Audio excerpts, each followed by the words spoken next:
Do not put city building games in front of me. It's kinda dangerous. It has become glaringly noticeable, and I try to avoid playing them because I blink and 5 hours have gone by. This is exactly what happened with this week's game. I set up shop on a giant mythical creature to save the world. This week is my Wandering Village 1.0 review.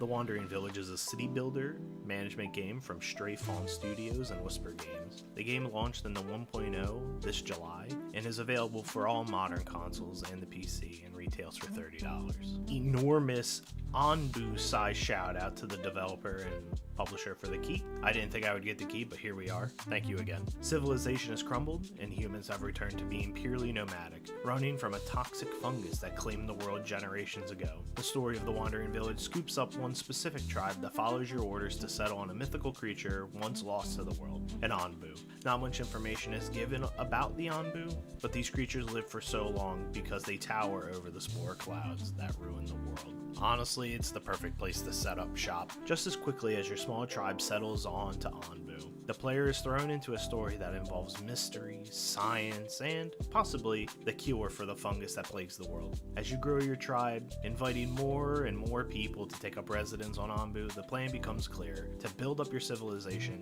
and research a cure. I think that the narrative does the job. The older couple that talks to the player, they have depth, making it seem like more than just a cardboard cutout story about saving the world. If you've ever played a city builder before, then you'll be at home at the Wandering Village. The game starts the player off with a small group of people to chop down trees, break rocks, and research and build new structures. Before you know it, you'll have a blossoming village filled with mycologists, chefs, doctors, stonemasons, and farmers. Once a structure is built, the player chooses who to staff it, what item to grow, what to produce, sell, etc., and the game takes over from there. If and when the villagers are happy enough, then more of them will want to settle on your Onbu, increasing the size of the village, giving you more able-bodied workers to research bigger and better items. The catch here is, while you are building up your society, you will have to take into account the health of Onbu. Onbu has a standard health bar, sleep, hunger, and poison meter. Throughout your playthrough, Onbu will walk, sleep, eat, and essentially get into trouble, and you will have to build structures like a doctor, a discipliner, and a feeder. Fail in this task and Onbu can seriously get injured or lose trust in you.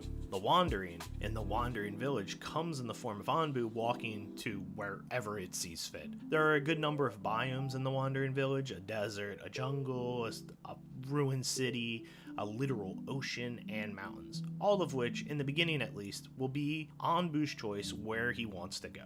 Biomes offer welcome gameplay changes. The first time that I noticed that I couldn't grow berries, and the fact that I was in a desert biome had me frantic. I was running around changing crops to corn and cacti and making sure that everyone had water. Needless to say, I lost a lot of villagers in a short time. In any constellation, I did make an edit that I was thinking to myself recently about how many different buildings could be constructed in the game, and I was overwhelmed with the options, but as the game progressed and my journey lengthened, the onboarding process for new structures and how they work always kind of eased my anxiety. Researching is extensive and often leaves me a little bit overwhelmed, like I said. Simple descriptions with simple resource cost is what I want, and I got it every time.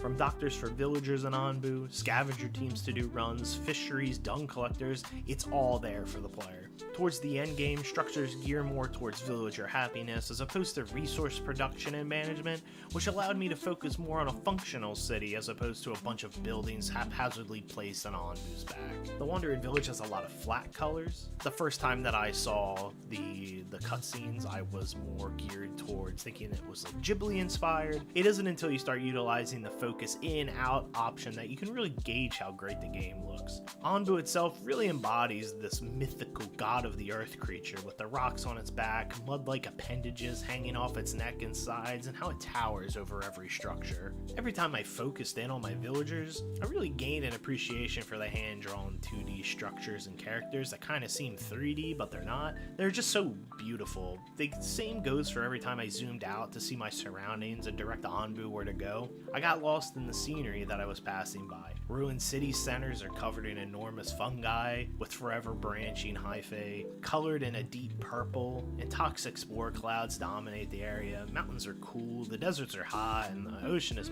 actually my favorite, with schools of fish and the waves that Ambu makes when swimming through it. The soundtrack is par for the course. It's nice, nothing to write home about. Different biomes have different music, and when the going gets tough, the music ramps up. It's all very nice. At the end of the day, 1.0 has never looked so good. The Wandering Village offers up a great experience that is expected of city builders / management games, while posing the thought of taking care of another life while trying to survive yourself. The city building parts are great. I love going through, trying to make my villagers happy, though a lot of the time they were rioting. The onboarding works well, though some of the moments can get a little bit overwhelming. The random events, whether it was the weather or the choices that I had to make at the time, kept me engaged. The story is fine, the game looks great, and it plays really well. It's a solid 1.0 release. I can really see myself kind of just sitting on the couch, having something on in the background, and just playing this on the Steam Deck. It is a perfect Steam Deck game.